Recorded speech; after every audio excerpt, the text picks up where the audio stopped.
नमस्कार और बहुत बहुत स्वागत है आपका सीएनबीसी आवाज़ पर। आपके साथ मैं हूं विपिन भट्ट और लेकर हाजिर हैं आपके लिए खास पेशकश, जहां पर हम आपको करवाते हैं कल के बाजार की तैयारी। यानी अब बात करेंगे हम बुधवार के बाजार की, और ये इम्पोर्टेंट इसलिए भी है क्योंकि एक बड़ा इवेंट है और वो है क्रेडिट पॉलिसी का। तो ऐसे दिन में आपको क्या ध्यान रखना है, बाजार को किस तरीके से हैंडल करना है, किन चीज़ों से बचना है और कहाँ निवेश किया जा सकता है, सारी बातें करेंगे। इनफैक्ट आपके निवेश और ट्रेडिंग से जुड़े सवाल तो हम लेते ही हैं। 7045220000 पर व्हाट्सएप करके आप अपने सवाल हमें भेज सकते हैं। डिजिटली आप शो देख रहे हैं फेसबुक, एक्स इत्यादि पर, तो आप वहाँ पर भी मैसेज बॉक्स में जाके हमें सवाल भेज सकते हैं। हम उनका जवाब देने की इसी शो में पूरी कोशिश करते हुए नजर आएंगे। तो चलिए, ढेर सारी बातें आपके साथ होंगी और आज आपके सवालों के जवाब देने के लिए खास तौर पर traders and market expert Amit सेठ साहब हमारे साथ हैं। Amit ji, very good evening, बहुत बहुत स्वागत है आपका भी।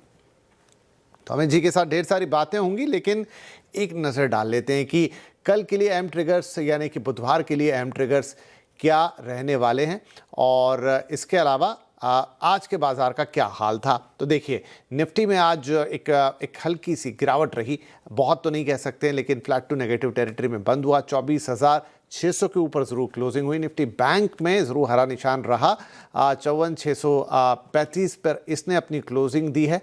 बहुत शानदार रैली तो नहीं, लेकिन हाँ पॉजिटिव टेरिटरी में ज़रूर। लेकिन मिड कैप शेयरों में आज भी हमने देखा कि एक गिरावट का ही रुझान था, थोड़ा मिक्स टाइप का मामला था।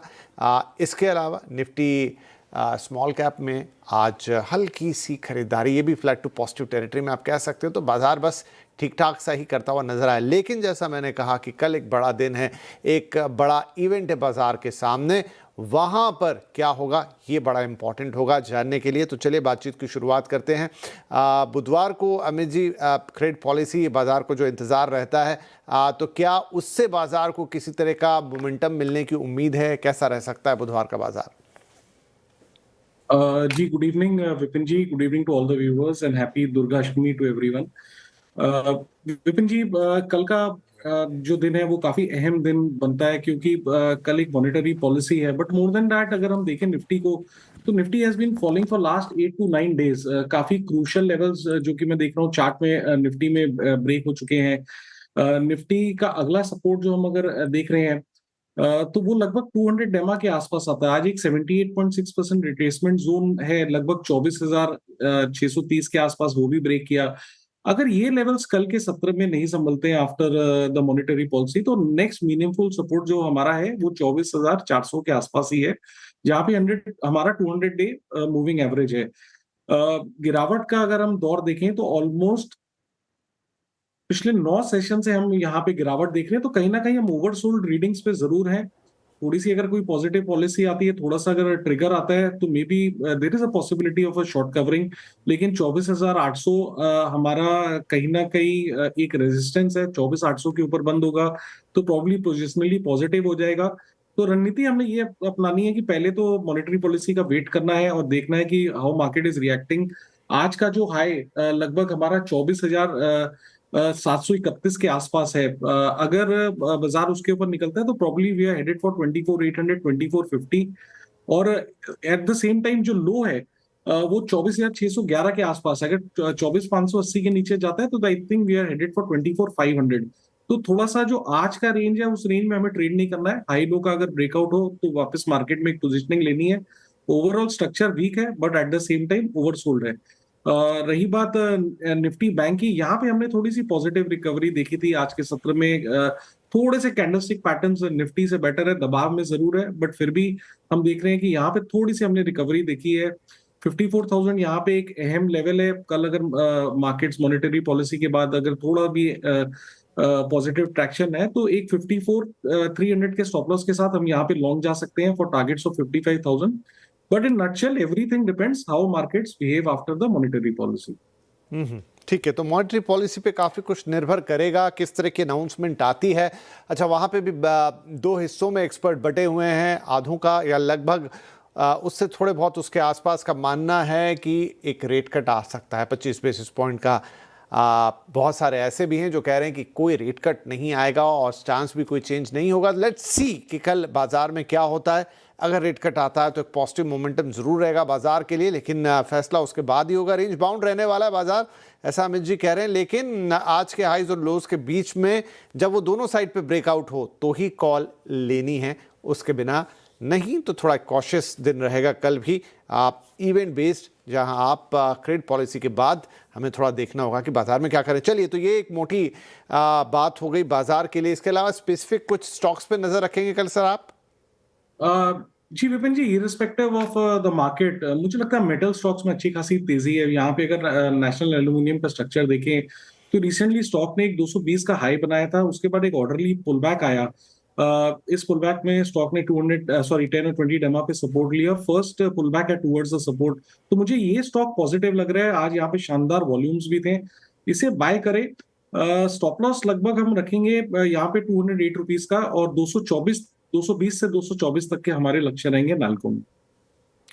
ठीक है जी, तो अभी मेटल स्टॉक्स अच्छे लग रहे हैं अमित जी को, यहाँ नालको को खरीदने की सलाह दे रहे हैं, और यहाँ पर आपके लिए टारगेट्स होंगे 224 रुपये के, 208 रुपये के स्टॉप लॉस के साथ। तो ये कल के बाजार में आप भी नालको पे नज़र रख सकते हैं। चलिए, अब सवाल जवाब के सिलसिले को शुरू कर देते हैं। पहले कॉलर है हमारे साथ मिस्टर गुलशन अरोड़ा, हिसार हरियाणा से कॉल कर रहे हैं हमें। गुलशन जी, स्वागत है आपका। क्या शेयर्स हैं सर? तमिलनाडु मर्केंटाइल बैंक है, TMB, eight the rate of 443 1000 quantity. Okay. और सेकंड है Karnataka bank 2500 eight the rate of 184। तो ये कुछ खास कारण कि ये दक्षिण भारत की ही कंपनियां आपको पसंद आ रही है? Tamil Nadu mercantile bank, Karnataka bank? ये मेरा ये व्यू है कि जो साउथ इंडिया के जो बैंक्स होते हैं ना, ये ज्यादा जेन्युइन बैंक्स होते हैं, इनमें NPA की प्रोबेबिलिटी कम रहती है। अच्छी बात है। चलिए, तो आपने अपनी अंडरस्टैंडिंग लगाई है और उस हिसाब से आपने ये बाइंग की है। वाइल तो कर्नाटका बैंक, जहां पर आपके पास 2500 शेयर हैं फिलहाल, तो आपको 11 रुपए का हर शेयर पे नुकसान है। दूसरा तमिलनाडु मर्केंटाइल बैंक, और यहाँ पर भी आपके पास 1000 शेयर हैं और इसमें भी आपको 20 रुपये का नुकसान है, क्योंकि क्वांटिटी आपकी बड़ी है, तो 10 और 20 रुपये के नुकसान भी बहुत भारी नजर आएंगे। दोनों ही बैंकों में अमित जी क्या किया जा सकता है? देखिए विपिन जी, अगर इनकी कोई फंडामेंटल स्टडी अगर इन्होंने की है जो मुझे नहीं पता, तब तो ही में होल्ड। बट अगर हम प्योर टेक्निकल्स में जाएं, कर्नाटका बैंक और स्पेशली तमिलनाडु मर्केंटाइल बैंक, पहले हम कर्नाटका बैंक पे आ जाते हैं। यहाँ पे भी हम देखें कि स्टॉक में लोअर हाई है, सारे की मूविंग एवरेजेस के नीचे ट्रेड कर रहा है, 200 डे मूविंग एवरेज के नीचे ट्रेड कर रहा है। तो जब इतनी अच्छी रैली हम PSU बैंक्स में देख रहे हैं, तो मेरे हिसाब से एक स्टॉक जहां जो कि अपने सारे near term to long term moving averages के नीचे ट्रेड कर रहा है, उसमें हमें नहीं रहना चाहिए, बिकॉज इतना रिवॉर्ड नहीं मिलेगा। कोई भी उछाल आए प्रोबेबली इनके प्राइस के आसपास, which is quite a possibility, तो यहाँ से निकलने की कोशिश करें। सिमिलरली तमिलनाडु मर्केंटाइल बैंक, यहाँ पे भी सिमिलर स्ट्रक्चर है, सपोर्ट पे जरूर है, दिक्कत नहीं है जोन में। 420 421 एक स्ट्रॉन्ग सपोर्ट है, 415 का स्टॉप लॉस लगा के होल्ड कर सकते हैं। लेकिन अगर ट्रेंड की बात करें तो ट्रेंड स्टॉक का डाउन है। मेरी सलाह ये है कि मैं लॉस बुक करने नहीं कहूंगा, कोई भी बाउंस आए जहां पे आपका लॉस कम हो रहा है या लॉस कवर हो रहा है, तो इन स्टॉक से निकले। इनफैक्ट अगर बात करें कहाँ निवेश करना है, तो PSU बैंक्स में फिलहाल एक अच्छी खासी रैली हम देख रहे हैं। Indian bank, state bank of India, bank of Baroda, Canara bank, I think those are better places to look into. But यहाँ पे कोई भी उछाल है, आपका लॉस कवर हो, तो एक बार निकलने की ही सलाह है। जी, तो काफ़ी क्लियर है यहाँ पे मामला। देखिए, आप जैसा अमित जी ने भी कहा कि आपकी अपनी कोई एक फंडामेंटल स्टडी हो सकती है, लेकिन आफ्टर ऑल लॉस अगर हो रहा है तो फिर ज़्यादा मतलब नहीं निकलता। और इतने सारे शेयर्स आपने ले रखे हैं, तो दोनों ही तमिलनाडु मर्केंटाइल बैंक और कर्नाटका बैंक, यहाँ पर आपको सेल ऑन राइस। ऐसा नहीं कि आप जहाँ हैं वहीं पे लॉस काट लें, थोड़ा भी अगर आपको उछाल मिलता है, जो मिल भी सकता है वहाँ पे, उसमें आप निकल जाएं। और उसके अलावा कह रहे हैं कि ढेर सारे PSU बैंक्स हैं जहाँ पर पैसे लगाए जा सकते हैं, और वो आपको इनसे बेहतर सिक्योरिटी और बेहतर रिटर्न देने की क्षमता रखते हैं। तो थोड़ा सा नज़रिए की बात है, आपने भी एक नज़रिया चुना, लेकिन ये भी एक नज़रिया है, और नज़रिया वो अच्छा मार्केट में जिससे आपको फ़ायदा हो, नुकसान ना हो। ठीक है जी, चलिए आगे बढ़ते हैं। अगले कॉलर है मिस्टर जनेंद्र साहब, जनेंद्र श्रीवास्तव फ्रॉम गाजियाबाद, उत्तर प्रदेश। जनेंद्र जी, स्वागत है आपका। बताइए कौन से शेयर्स हैं और क्या उस पर सवाल है? नमस्कार सर। नमस्कार। बताइए। मेरे पास है वरुण ब्रेवरेज के 900 share at the rate of 467 okay. और Adani power 4000 share at the rate 157। तो ये 4000 एक ही भाव पे लिए हैं या एवरेज? नहीं, एवरेज किया मैंने। मतलब अलग अलग है, 166 भी है, 162 भी, 145। ओके, ठीक है सर। तो दोनों जगह देखिए लॉस तो हो रहा है। पहले बात करें वरुण ब्रेवरेजेस की, तो वहाँ पर भी आपको घाटा था पर शेयर, आई थिंक 20 रुपये का, ऑलमोस्ट 21 रुपये का 900 शेयर आपके पास हैं। और अडानी में भी एक एक करके बात करते हैं। वरुण ब्रेवरेजेस को पहले ले लेते हैं अमित जी। नुकसान है इनको, और क्या कोई उम्मीद की आगे चलते हुए चार्ट्स पे इन्हें कुछ फ़ायदा हो सकता है या एटलीस्ट नुकसान की भरपाई हो? जी विपिन जी, यहाँ पे भी अगर हम चार्ट्स देखें तो काफी वीक स्ट्रक्चर है वरुण बेवरेज का, जिसे हम 10 डे मूविंग एवरेज कहते हैं, नियरेस्ट मूविंग एवरेज के भी नीचे ट्रेड कर रहा है। और जो हम ओवरऑल ट्रेंड का एक बैरोमीटर लेते हैं, अगर कोई स्टॉक 200 डे मूविंग एवरेज के नीचे चल रहा हो तो हम उसे कहते हैं कि एक बेयर टेरिटरी में, हम उसे टच नहीं करते हैं। जब तक एक स्टॉक 200 डे रिगेन नहीं करता, हम उसे लॉन्ग साइड में for investment and trading prefer नहीं करते हैं आमतौर पे। इस वरुण बेवरेज की बात करें तो 10, 20, 50, 200 सारे मूविंग एवरेजेस के नीचे ट्रेड कर रहा है। स्ट्रक्चर की बात करें तो 450 का एक अहम सपोर्ट था even below these moving averages, stock ने वो भी तोड़ा। अगला सपोर्ट लगभग 415 के आसपास आता है। तो मेरी सलाह ये है कि कोई भी उछाल आए, क्योंकि ओवरसोल्ड स्टॉक है, उछाल तो हमेशा ही पॉसिबल होता है, तो उछाल में यहाँ से निकलने की कोशिश करें। ठीक है, तो देखिए वरुण ब्रेवरेजेस में सलाह एकदम साफ है। बहुत सारी डिटेलिंग तो बोल दी अमित जी ने, वो सब नहीं रिपीट करते हुए उछाल में निकलने की सलाह, सीधी सच्ची राय। दूसरा था आपका अडानी पावर, वहां पर भी आपको नुकसान तो हो ही रहा था, उस पर भी हम राय ले लेते हैं। आज की क्लोजिंग 144 के ऊपर हुई, लेकिन क्या आगे इसमें और क्षमताएं दिखाई देंगी on the charts technical side पर अमित जी? जी विपिन जी, अडानी पावर का अगर आप स्ट्रक्चर देखें तो 4-5 दिन पहले एक स्ट्रॉन्ग, यहाँ पे हमने जब वो न्यूज आई थी उसके बाद एक यहाँ पे स्ट्रॉन्ग रैली देखी थी। लगभग 19 सितंबर को स्टॉक ने क्लोजिंग दी थी, जो मैं चार्ट्स में देख रहा हूँ 142, और 23 सितंबर आते आते स्टॉक ने एक हाई बनाया था 182 रुपीज का। वहां से स्टॉक जो 3-4 दिन की गिरावट आई है, फॉल करते करते 145 पे आ गया। तो मूव तो अच्छा दिया था, लेकिन पिछले जो 2-3 दिनों का फॉल आया वो भी थोड़ा सा कंसर्निंग है कि जब 182 183 गया तो इतनी जल्दी इतना नीचे क्यों आ गया। हैविंग सेड दैट, पिछले 3-4 दिनों से हम देख रहे हैं कि 10 डेमा जो कि लगभग 140 के आसपास है, स्टॉक उस पर कंसोलिडेट कर रहा है, तो थोड़ा सा लीवे इसको जरूर देंगे। जब तक 139 इंटैक्ट है आप इस स्टॉक में बने रहे, 139 टूटता है तो आप निकल जाए। ठीक है जी, तो 139 का स्टॉप लॉस लगा लीजिए और बने रहिए उम्मीद में कि इसमें आगे एक रिकवरी आए, लेकिन नहीं आती है, वो आपका स्टॉप लॉस ट्रिगर होता है, तो फिर आप उसमें से निकले तो ही बेहतर है। राइट, आगे बढ़ें। अगले कॉलर है मिस्टर महेश फ्रॉम अहमदाबाद। महेश जी, स्वागत है आपका। आपके राज्य में तो इस समय धूम है नवरात्रि की, आई होप आप भी इंजॉय कर रहे होंगे, लेकिन शेयर्स आपके पास कौन कौन से हैं वो बताइए। हेलो महेश जी, क्या आप हमें सुन पा रहे हैं? चलिए, महेश जी के साथ शायद लाइन ड्रॉप हो गई, लेकिन सवाल है उनका तो ले लेते हैं, अगर इस बीच जुड़ते हैं तो बढ़िया है। रेमंड लाइफस्टाइल के 100 शेयर हैं इनके पास 1350 रुपए के भाव में। देख लेते हैं एक बार। ओ माय गॉड, 177 रुपए से ज़्यादा का नुकसान है जिस भाव पे उन्होंने शेयर लिया। अच्छा हुआ फ़ोन कट गया, लेकिन ख़राब भी हुआ। अगर वो सुन लेते कि इसमें क्या करना है तो बेहतर होता। खैर, अब आप रिकॉर्डिंग में सुनिएगा या फिर हमारे सोशल मीडिया प्लेटफॉर्म्स पर देखिएगा। राइट, तो यहाँ अमित जी क्या सलाह होगी रेमंड्स के लिए? देखिए, यहाँ भी स्टॉक में एक अच्छा खासा हमने over a period of time correction देखा है। ये स्टॉक एक लंबे समय से लोअर लो लोअर हाइस बना रहा है। ऑलमोस्ट जो कि मैं चार्ट्स में देख पा रहा हूँ, अक्टूबर 2025 में 2500 रुपए का प्राइस था और वहां से स्टॉक आधा हो गया है। पिछले 3-4 महीनों की बात करें तो नीचे में लगभग 1050 और ऊपर में 1400 रुपए की रेंज में, ये 250-300 रुपए की रेंज में कंसोलिडेट कर रहा है। और एक साइडवेज काउंटर हो गया, ट्रेंड तो बिल्कुल नहीं है यहाँ पे, ना पॉजिटिव ना नेगेटिव। इस फॉल के बाद स्टॉक साइडवेज हो चुका हुआ है। तो सलाह ये है कि कोई भी उछाल है जहां पे आपका लॉस कम हो, यहाँ से निकलने की कोशिश करें। इन द मीनवाइल एक 1125 रुपए का स्टॉप लॉस लगा के रखें।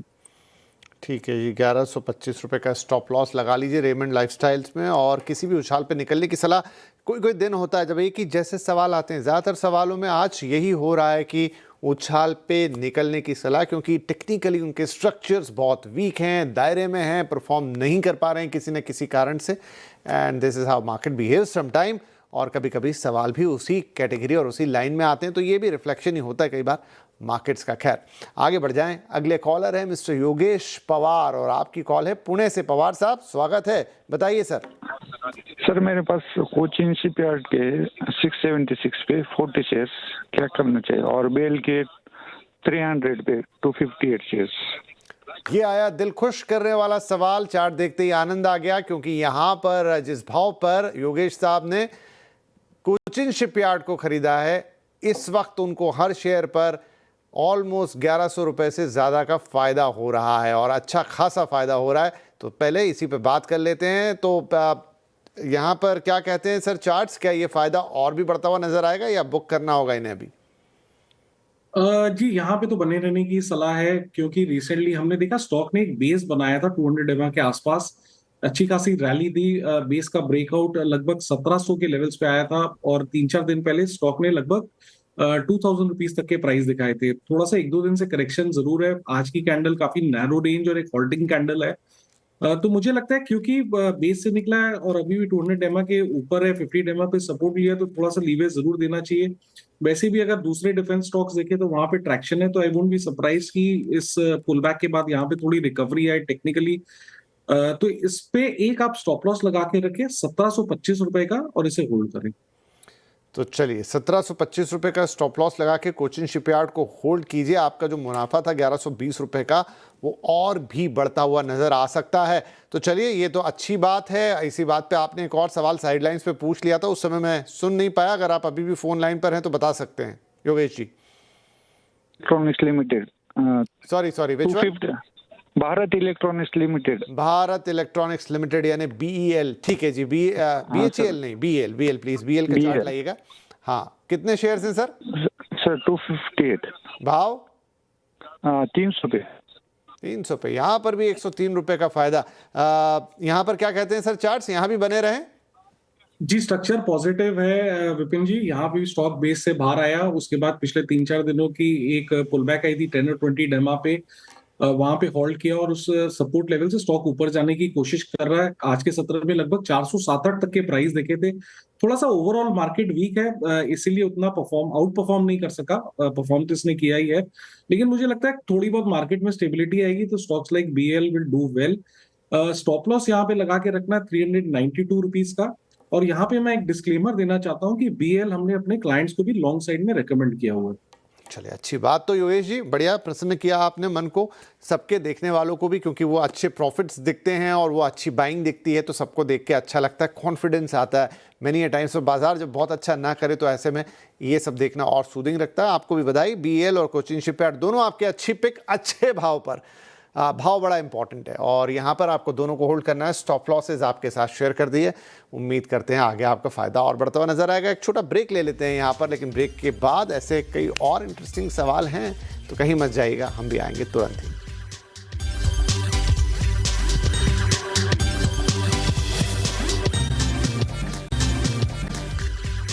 Welcome back. तो चलिए फटाफट सवाल जो आपके सिलसिले को आगे बढ़ा देते हैं। हम कर रहे हैं बुधवार के लिए बाजार की बात। अमित जी हमारे साथ हैं, आकाश सेठी आ गए फोन लाइन पे। आकाश जी, सवाल आपका।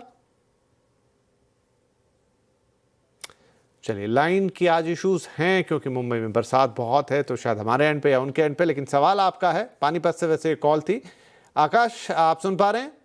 बिल्कुल सर, सुन पा रहा हूँ। आप सुन पा रहे हैं मेरी बात? हाँ जी, बताइए सर। मेरे पास 300 शेयर एक्साइड इंडस्ट्रीज के हैं 619 के रेट पे, और 3000 शेयर हैं ग्रीन पावर के 29.47 के रेट पे। ठीक है जी, क्विकली दोनों ले लेते हैं, समय थोड़ा सा कम है। पहले ओरिएंट ग्रीन पावर ही देख लेते हैं हमारे सामने, क्योंकि 3000 शेयर हैं और हमें जी 17 रुपए का नुकसान हर शेयर पे।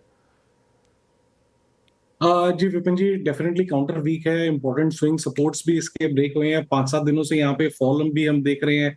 Support zone Orient green power बहुत छोटा स्टॉक है वैसे, 13 रुपीज का, 200 डे के नीचे भी ट्रेड कर रहा है, तो कोई भी उछाला है तो निकलिए यहाँ से। उछाला है तो निकल जाइए। दूसरा इनके पास है एक्साइड, 300 शेयर, 619 का भाव, लेकिन यहाँ भी नुकसान 228 रुपए का हर शेयर पे। जी, स्टॉक ने रिसेंटली एक अच्छा खासा परफॉर्मेंस दिखाया था, लेकिन उसके बाद थोड़ा सा डीप करेक्शन हो गया, वापस सपोर्ट जोन के आसपास आ गया है, 200 डे मूविंग के नीचे है। कल के सत्र में एक पिवट कैंडल बनी है, उसका लो जो कि मैं चार्ट्स में देख रहा हूँ लगभग 385 का है। तो थोड़ा सा फिल्टर करके 384 का स्टॉप लॉस लगाएं या 383 का लगा लें और इसे होल्ड करें। 383 का स्टॉप लॉस और होल्ड करने की सलाह एक्साइड में। और इसी के साथ समय हो गया समाप्त। अमित जी बहुत बहुत धन्यवाद, आप पधारे। जाने से पहले कोई डिस्क्लोजर्स? जी विपिन जी, जितने भी स्टॉक्स डिस्कस हुए हैं इनमें मेरी कोई ट्रेडिंग पोजीशन या होल्डिंग नहीं है। थैंक यू सर, बहुत बहुत धन्यवाद। और सभी दर्शकों का भी शुक्रिया और कल के लिए ढेर सारी शुभकामनाएं। शुभ रात्रि, नमस्कार।